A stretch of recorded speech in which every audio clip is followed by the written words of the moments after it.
Hello, my name is Hurrairah Sohail from InAVate APAC. I'm here at ISE with Peter Coman from InDesign Technologies. Hello, Peter.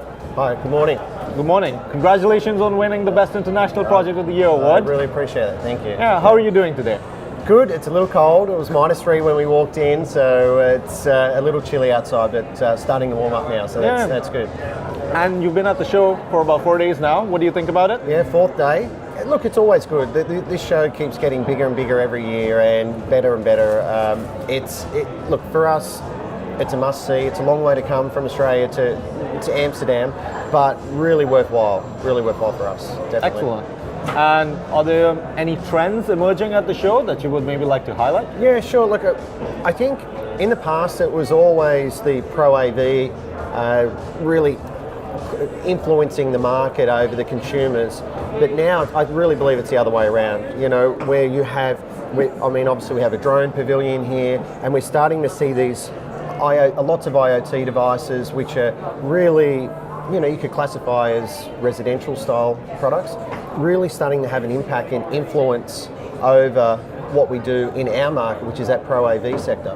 Yeah, and how do you think this influences changing the approach AV manufacturers are taking to their products? Well, they have to be much more agile, don't they? I mean, you have these smaller companies who, in the past, they wouldn't have actually been able to get to market with their product. Now, with organisations like Kickstarter, Indiegogo, they're able to get millions of dollars of funding relatively easy and bring their product to market, where in the past that wouldn't have been possible. So I think these large manufacturers are really looking over their shoulder at these smaller companies, so therefore they have to be a lot more agile, a lot more nimble, and a lot more reactive and faster to market, because these smaller players are able to do that. Yeah, and I'm seeing that as well on the show floor. Yeah. There are manufacturers who are now beginning to incorporate USB-C into their I/O functionality. Exactly. And do you think that that's something that the AV industry is really going to have to adopt going forward? Most definitely. I mean, you see that obviously BYOD has been around for a while. You have all these you've got so many devices now that we're trying to cater for. We're trying to cater for multiple wireless presentation, protocols, multiple hardwired protocols, cables, connectors, all that kind of thing. It's actually becoming quite complex. But that push is actually coming from that residential or the consumer market, and we have to adapt to it. And it's difficult. It's very difficult. Yeah. Moving over towards technology, yes. Is there any product out there that's caught your eye that you think is going to be perfect for your market and the kind of projects you work on in Australia? Yeah, sure. I actually just came across a product this morning that was a little huddle box. So essentially what it was doing is allowing the cameras from mobile devices to be shared and presented via, say, Skype for Business or some sort of web conferencing application. So suddenly you don't need to have a camera within the room. You can actually, all our devices have got cameras in it. Yeah. So why not utilize that? So I thought that was really cool. It's something I hadn't seen at the show.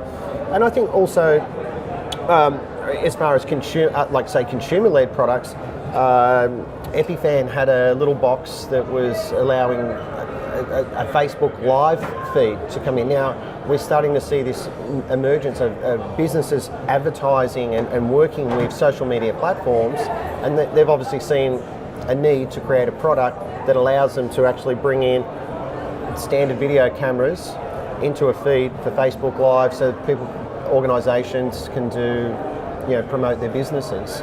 So it's a wider selection. I think what's happening at the show is that we're instead of it just being solely Pro AV, we're seeing a wider range of products out there.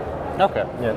And moving forward, what can we expect from InDesign in terms of projects that you're working on? We've got a lot of great projects that we're working on back home that we'll share with you, I suppose, in the coming months.